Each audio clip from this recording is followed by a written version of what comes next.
Coming up on this week's episode of FlashTalk, Kent State football head coach Mark Carney previews midweek action and his team's road matchup at Ball State. It's a new Kent State of mind. Kent State starting quarterback Dru Deshields talks about his inspiring journey through injuries. Volleyball head coach Haley Eckerman joins the show to talk about the team's senior day. And finally, new wrestling head coach Josh Moore sits down with me to talk about the expectations for the upcoming season. All that and more coming up in a flash.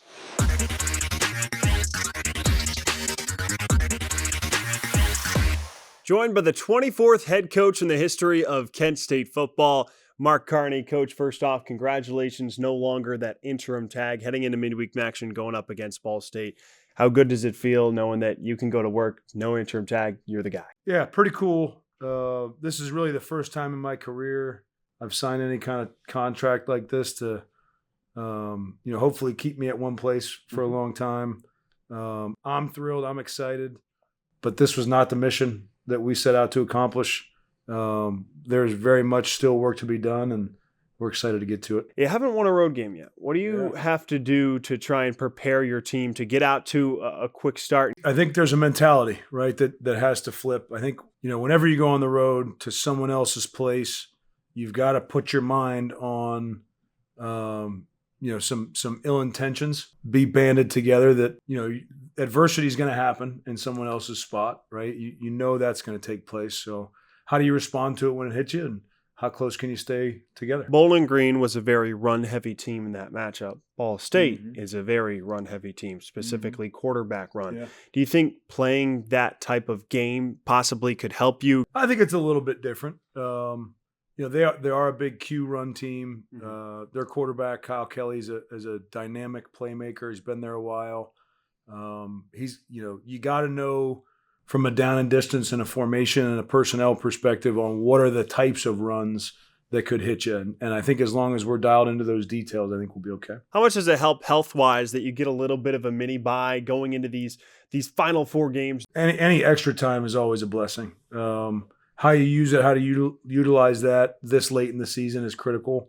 I think having a great understanding for how much guys have played to this point and what their bodies need at this point to get ready for a game. And, you transition to night games, something we haven't done. To this point, we've played a lot of noon kicks, 1 o'clock, 2 o'clock, 3 o'clock kickoffs. And now we're sitting around a hotel for a little while before we play. So, next challenge, and we're excited about it. You had two freshmen at the safety spot, Joel Cordoba, Derek Jackson III, combined for 23 tackles. Yeah. That win over Told you they were special. Yeah, you told me that coming into the year. What do those two provide? Yeah, playmakers. We knew in the springtime when they came, enrolled early, both unique players. They play with a bunch of energy. They're communicative. They're special guys. And, I knew at some point that this would probably happen. Gavin Garcia gets into the end zone for the first time this season. With his journey, not being able to play last year, how satisfying was it for you to see him get into the end zone on what was a very, very big play? One play possession, explosive run, which we haven't had many. And Gavin's done an outstanding job getting himself back to this point. And, to see those guys have success, it's really cool. I mean, it's just from a human level, from a personal level, understanding what those players have been through, and to see them achieve success together is pretty cool. How much does it help you now that you do not have the interim tag on the recruiting front? Recruiting in our building has been helped a ton, right? Yeah. And being in a position to retain our roster, right? You're mentioning safeties, young safeties that are playing, right? There's a lot of really talented players in this program right now who, I think can rest their minds a little bit knowing they've got a leader for the next couple of years. Going into midweek action, it's a Ball State team that has won every single home game, but hasn't really won on the road. What do you make of that in that Mid-American Conference home teams have the best winning percentage among any FBS conference? It's 70% or higher this year. We've been talking about this for a couple of weeks now. And Buffalo won at Bowling Green, so it might be right below 70%, but it's still pretty right high. Around there. It's tough to win on the road. I know the things and the people that I love, I'm willing to fight a little extra harder for. And when you're doing that in front of people you love, it makes you fight even that much harder. So, That's our challenge is to go on the road into somebody else's place. What does it do for the donors and the people that support this program that watch you guys knowing that, all right, I can expect the same guy to lead this group of men on the sidelines every single week? A lot of positive momentum right now, right? Whether it's our locker room or recruiting or fundraising. Exciting times are ahead for Flash Nation. Looking forward to it. Kent State football head coach Mark Carney ahead of his team's first midweek action matchup on the road at Ball State. Coach, thanks for the time. Thanks, Dan.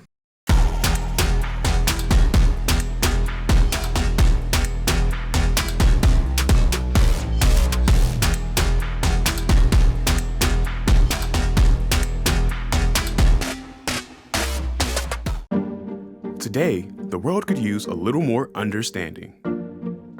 Understanding nurtured by shared values. We come together at Kent State. Different dreams, different viewpoints, united by purpose. Preparing to make a difference in our divided world. Wherever you are in your life's journey, come learn with us. Begin at Kent State. Just ride one time for your mind.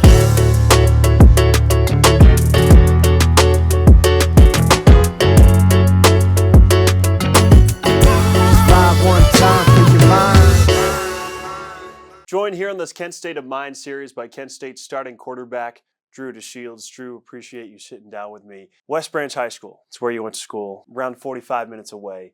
Why did you choose to stay home? The distance, I feel like, is the biggest thing. Like 30 minutes away from my house, my family can come. Like everybody was there for the homecoming game. Like my whole entire family came. And I really just like that because I was supposed to go 6 hours away to a different school. And then Kent ended up offering me like week 14 of my high school year. And that's when I ended up flipping to Kent. You've torn 3 ACLs specifically in your right knee. A lot of guys that go through that experience would just hang up the cleats and say, I'm done playing football. Why did you choose to keep going? I feel like it's that local thing. Like I'm from West Branch. Like I didn't want to let those guys down because I was the first scholarship football player in like 30 years, something like that. And I just didn't want to give up and like give up on my family and stuff like that. You talk about that being the first scholarship player from that high school. How much pride do you have being from there and playing there at high school? I have tremendous pride. I still watch their games. I'm still like best friends with my high school coach. He would tell you the same thing. He texts me all the time, like how I'm doing. I call him all the time. So I still follow those guys and I really support them. Coach Carney told me when you tore that third ACL when you were here at Kent State that he even cried for you and because he knew how much that hurt for you. How much has his support meant in the recovery process and how much you've started this year? Oh, it's been tremendous. I mean, he would always make sure I'm smiling every day through that process. He said he only saw me down one day, and that was that day. And then the next day I wasn't down. I was back in learning the offense. I feel like that was a big part he really helped me with. Off the field stuff too. I mean, my physical therapy, he just made sure I was in check. Dru, last year you were the guy in the different colored shirt on the sideline, sometimes signaling to whoever the starting quarterback was for Kent State. 365 days ago, did you envision yourself in the spot where you are now as the starter? To go through kind of like what I did, you have to have that belief in yourself, really. I think that's where it starts. Like if you believe in yourself and you have other people believe around you, I feel like that's like how I got through it the most. Let's go back to that Buffalo game. You're down in the fourth quarter. You guys are backed up inside your 10-yard line. You need a big drive. 21 plays, 93 yards in over 12 minutes. You rush it in for a touchdown. Did you feel like at that moment that you've arrived? You never arrive, really. That next drive, for example, like we had a shot to go down and score again and we didn't. So I feel like saying arrived is like a weird phrase, like because no one's ever arrived, really, because you always strive to be better. This team just recently got their first FBS win in over 1,000 days. Did that feel like almost a weight lifted off the team's shoulders? And how do you guys try and continue to build off that type of blowout win that you had? Yeah, definitely. I feel like we could have played a more clean game, really, but it's definitely a lot of confidence. I mean, for the guys, weight lifted off their shoulders. Like, I've been here for 3 years. I've watched a loss after a loss after a loss. So I feel like to get that win, is like a weight off our shoulders and confidence really for next week. You've told me in the past how much of an influence your family has into the young man you are. Well, also your older brother, you wear number 12 because of him. Describe me his influence on your football career. I feel like growing up in West Branch, he was a really big part of that. I was a water boy. I always watched him. He went to the school down the road, so we're not going to talk about that. But no, he's tremendous. He's helped me with my football game off the field. He's just a tremendous person, I think. When you think about the rest of this season, how much excitement and confidence do you have in this group, knowing that you guys now know how to win? You guys can go do some damage in Mid-American Conference play. I think that's like a tremendous thing, really. Like, we just got to keep stacking days, though, and stacking weeks, really. Like, we just got to take it day by day and game by game, really. And then I think everything will fall in the right place. Last question I have for you, Dru. You went through this long, tough journey dealing with injuries. We talked about the 3 ACL tears in the right knee. If you could go back and do it all over again, the recovery process, do you regret any of it? Would you change anything? No, I wouldn't change anything, because if I didn't have the ACL tears, I wouldn't be who I am today. And I try to spread like inspiration for my knee, really, because I've been through 3 ACL tears. I've been told that I couldn't play again. I've been told like you won't play. And I feel like just putting God first, really, that really helped me. And I've definitely changed as a person from my 3 ACL tears. You were told that you wouldn't play when probably you tear that 3rd ACL, am I correct? Yeah. I've had a couple of doctors tell me that I may never play again. How'd you feel in that moment when someone says that to you? I just didn't believe it, really. I didn't really believe them. I didn't want to believe them. I mean, I kind of just tuned it out, and I wanted to get a doctor that had belief in me and that I could continue playing. Where does that determination come from in you to say, all right, I'm not going to stop. I'm going to keep going and be the best version of myself? I feel like that's just the person I am, really. Like, I don't want to quit until I've achieved something, and I feel like I'll be like that for the rest of my life. For every just one more mile to your next ace on the court, when you have a sports-related injury, Cleveland Clinic is here. For our Cavaliers, our Guardians, and athletes at all levels, our sports medicine team helps keep you in the game. With expert diagnosis, personalized sports therapies, and game-changing surgeries. For every injury, for every athlete, for every care in the world. Cleveland Clinic. When it comes to reaching your goals, having the right support can make all the difference. That's why we trust Green Lending, Kent State Athletics' exclusive mortgage partner, to help you achieve your home ownership dreams. Just like on the court, everyone has a role to play. With the right teammates, any dream is possible. Green Lending is here to be that support to help you make those big moves in life.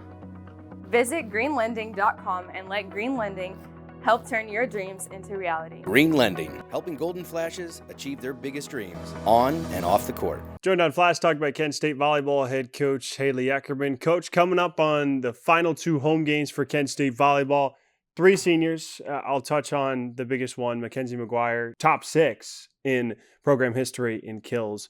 What has she meant to you? Because you've watched her journey. I think it's going to be a hard one. I definitely think I'm going to get choked up like I just did. But, you know, she was a kid that was the former staff's recruit, and just the trust that she had in me to come here and stay through this whole time. But I think for her, she just wants to represent, you know, herself and Kent State to the fullest. And she continues to grow and just get better every single day, and proving her legacy here. How much did you feel like you could help her when you saw her come in her freshman year, knowing that you had such a prolific college career? And does she or her game remind you of you a little bit? Yeah, I think with her, coming from an area that club volleyball wasn't huge, and she was kind of having to drive, and a lot of her club experience was like mine. And kind of being the top player in the state and doing those things, I was shocked, you know, okay, what's this Oklahoma Gatorade Player of the Year doing coming to Kent State? Yeah. And so for her, it's just been awesome to kind of see that. And there's so many moments of where she's just a kid that's just going to go lead by example and go do it. And that's kind of how I was. I wasn't really a vocal leader.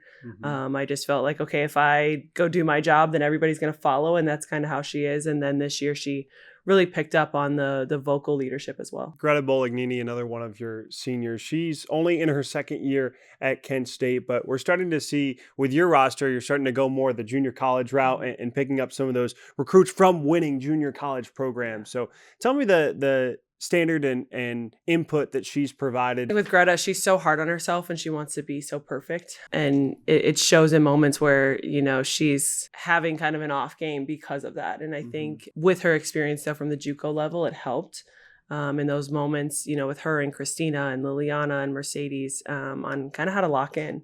And Greta's not, again, a huge vocal person on the court. I think off the court, she's such a fun person, which you would never know kind of watching her and how she plays. She plays very quiet. And so I think for her, but she's just a go-getter. And there's so many moments of her throwing her body on the floor and going after things. I think she bumped her elbow and had a bruise on it from this past weekend. And it's just, that's what she wanted in a libero. Talking to Mackenzie McGuire on the show earlier this year, she said this year, among her 4 years at Kent State, is the closest she's had with a team. Describe to me that environment. It goes to the point of like, these are all my recruits in a sense. So I know what kind of programs they come from and the mindsets and the, you know, their families and different things. And it's weird though, because every kid is so different. Like, I don't think we have one kid that has the same personality or energy. And you would think it would clash, but it meshes so well for our team. And I think that's the biggest part. It's just a fun group of girls. When you guys took that set against Ball State, your defense was on par. Your blocking was also very good in that first game. Does it start with your defense and kind of spread contagiously to your blocking? I think it really starts with the blocking piece first, having a good setup on the block. We talk a lot about too in our gym, like not being frustrated if we're not getting blocks, but we're getting touches. So Adeline, although she had 9 blocks this weekend, she really helped us out, especially night one, of slowing the ball down and getting the touches. And her and Nadia did a great job at the beginning. One of their middles was almost like a super fast tempo ball that we weren't getting hands on and we were late to. And they were really coachable on just keeping their hands high and just working for a touch. And I think to them, trying to get them to understand that helps our defense. And then our defense is able to develop and be in the right spots and see where a hitter is based off the block being in the right spot. Last couple of home games coming up against Northern Illinois. First, a road weekend at Western Michigan. How big would a few wins be to go to Kalamazoo? Because I know that's a team that's had a lot of success the last couple of years. Again, it goes to show like this conference is so up in arms on where we're at, because a couple weeks ago they were second to last place of the conference. So I think for us, just going in and playing and enjoying the game and having fun and embracing these last 2 weeks as a team is really our focus, and hoping that then that outcome of I'm just going to play for each other. It's Kent State Volleyball Head Coach Haley Eckerman. Coach, we really appreciate the time. Thank you. Coming up this week in Kent State Athletics, brought to you by KSU Ticks. On Friday and Saturday, Kent State Volleyball is on the road as they take on the Western Michigan Broncos. On Friday, November 7th, Kent State Women's Basketball hits the road to take on West Virginia for a 7 p.m. tip. Men's Basketball back inside the Mack Center. They take on the Cornell Big Red for a 7 p.m. start. On Saturday, Kent State Wrestling opens their season in the new Josh Moore era in the Michigan State Open. On Monday, it's a doubleheader of basketball inside the Mack Center. Women's basketball starts against Walsh at 5 p.m., followed by the men against UNC Wilmington at 7 p.m. And finally, on Tuesday, November 11th, it's wagon wheel time at 7:30 on the road against the school down the road. As always, you can buy your tickets at ksutix.com. If you want more info on your favorite Flashes teams, visit kentstatesports.com or go to the Go Flashes app. We'll be back with more right after this. Golden Flashes fans, it's time to lock in your seats. Men's and women's basketball season tickets are on sale now. Be a part of 30 home games in the 25-26 season and history as we tip off a brand new court and celebrate the 75th anniversary of the Mack Center. Don't miss your chance to witness the action, the tradition, and the excitement all season long. Get your tickets today at ksutix.com. That's ksutix.com. See you there, and go Flashes! I think you can do so much from traveling the world. So many people just stay in the box that we live in. The study abroad program at Kent State made it clear what path I should be taking. Experiencing the different classes to experiencing the art and the buildings and the culture. I'm just hoping to take back everything I've learned and be able to apply it into whatever I do in the future. Kent State has basically helped to set up the vision for the career that I want to be able to go through. Joined here on Flash Talk by the new Kent State Wrestling head coach, Josh Moore. Coach Moore, really appreciate you joining me.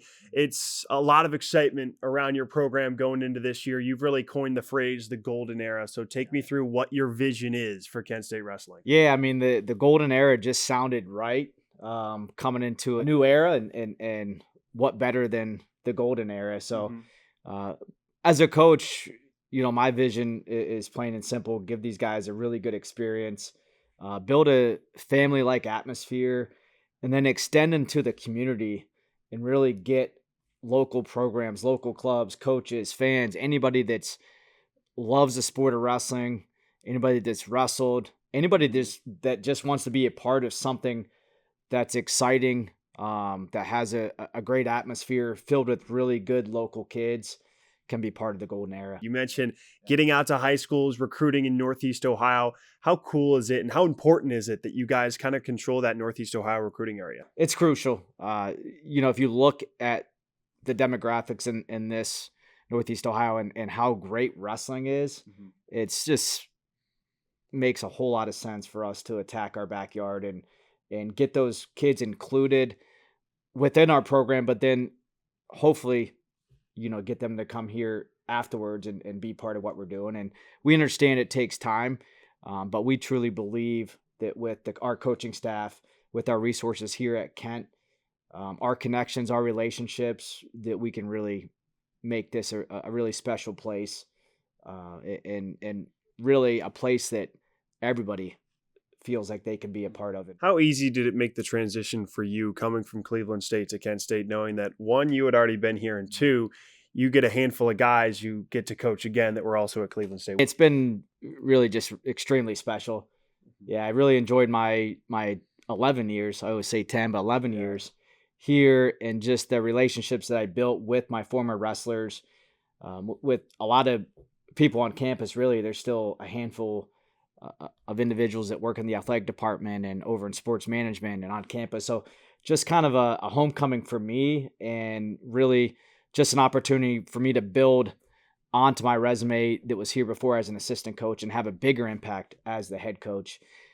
Having a lot of those guys from Cleveland State follow me, make it even better. Just, I think the most important part about being a coach is understanding your student athletes, getting to know them, seeing what motivates them, and really building that trust with them, and having them rely on you as a coach, not only as a coach, but as a role model and someone that's there to support them along the way. So just, I feel like we were one step ahead by already having a good group of guys that we have coached before. How do you try and balance making the changes that you want to make to this program while also honoring the legacy of a great coach like Jim Anderson? You know, programs struggle for one reason or another, and it's definitely wasn't because of lack of effort. I think just some bad luck with injuries and maybe some confidence stuff. And, you know, the MAC conference is a challenging conference too. And I think people overlook some of the teams and some of the individuals and some of the programs. And, you know, even looking at the rankings this year, there's some strong teams. So as a coach, we're more focused on the process of helping these kids become the best they can be. And I think focus on positivity, focus on the small details, the small successes, build them up as great young men, get them to support each other. The one thing I believe was missing was just some of the competition in the room, and getting these guys to really battle and understand, like, hey, it's okay to get in each other's faces and push each other. And, you know, that's how we're going to get better. And as long as it's a positive competition and positive pushing of each other, I understand it's going to really help these guys get better and compete against other programs. And you know, we have high expectations for this team. I mean, we don't put hey, we want to win half our duels. You know, we don't really put numbers, just about effort and energy. And we believe that, you know, just like at Cleveland State, you know, things over time, they take care of themselves and they pay off, and the wins and the success will come. I know you have high team expectations, but who are some of those guys that you really think could make some individual names for themselves this year for Kent State wrestling? Yeah. Well, looking at some of the returners that were at Kent last year, Blake Schaefer's a 3-time MAC place winner. I think he's on track, continuing to evolve and get better and believe in himself, build more confidence. We're pushing him a little bit extra this year, just knowing that he has the ability to get to the national tournament, make some noise. We love what our heavyweight, Brent Zimmerman, is doing. He had a great summer, placed at U23 national championships, continues to get better and better, and having a designated heavyweight coach in Fred Garcia has been extremely important to him. So we like where he's going. Some of our transfers, Nick Malchak was a conference place winner last year for Cleveland State. JT Chance comes from George Mason, again placed at Midlands as a freshman, so it's 3 years left. Has been just a workhorse, great kid. We feel solid about him at 157. But if you look at our team up and down, the most impressive thing is our depth that I don't believe this program has seen in quite a long time. And we're 2 and 3 deep at weight classes, and the matches are competitive. It's not, you know, one kid, you know, is beating another kid by major decision or pin or tech fall. I mean, we're in 2 or 3 point matches from our first string to our third string guy. And as coaches, we're excited just to see how these guys develop and to see where they go from November and how they look in March. This year's the 75th anniversary of the Mac Center. I know you've seen a lot of great memories here during your time as an assistant, a handful of All-Americans. I know it wasn't at the Mac Center, but you've seen a national champion in Dustin Kilgore. Yeah, there's definitely a lot of them. I think the majority of them would probably be beating OU so many times, and just, you know, the rivalry with them. Beating Ohio State, you know, in our gym, winning those few MAC titles, and just, it's more of, I mean, the team has so many successes over the last 20 years, and it's hard to pinpoint any of them. But what I enjoy most is seeing our guys being excited, and, you know, just seeing them fired up and cheering for each other. And the last thing for me is just packing the stands. And I think maybe we'll talk about that, but, you know, to give these guys a great experience and to put them in a real life situation of, hey, we're going to be wrestling at the MAC championships or national tournament. There's going to be thousands of people cheering and talking. And we want to try to do that here at the MAC Center. And it's important to me to get as many fans as we can. And that's definitely part of what we're pushing for with the community and local teams and clubs. And we'd love to, you know, have 1,000 people at every single match. And we believe we'll get there. And the season tickets, I think, are a good indication of where we're headed. It's a record already. Yeah. Season ticket record. That means you're putting so much excitement into the program. Is that something that you envision doing right away? Absolutely. Yeah. I probably spend too much time doing that. You know, I should maybe spend a little more time, you know, doing some other things. But I believe it starts with getting a good following and getting people involved. And once they're involved, they'll see the effort. They'll meet our young men and see, you know, their character and their class and want to be part of what we're doing. And the goal is not only to get people to come to one match, but get them to buy season tickets and come to multiple matches and really become a lifelong fan of our program and our kids. Kent State Wrestling head coach Josh Moore. Coach, we really appreciate the time. Good luck this season. Yeah, thank you. Appreciate it. Thanks for tuning into this week's episode of Flash Talk. Make sure you tune in 2 weeks. We'll have a week off next week. We'll talk about the rest of Kent State football schedule, as well as we'll talk about Kent State basketball's non-conference slate. For our entire GFTV studio, Ethan Lachinsky, Justin Spots, I'm Dane Richardson saying good night and go Flashes.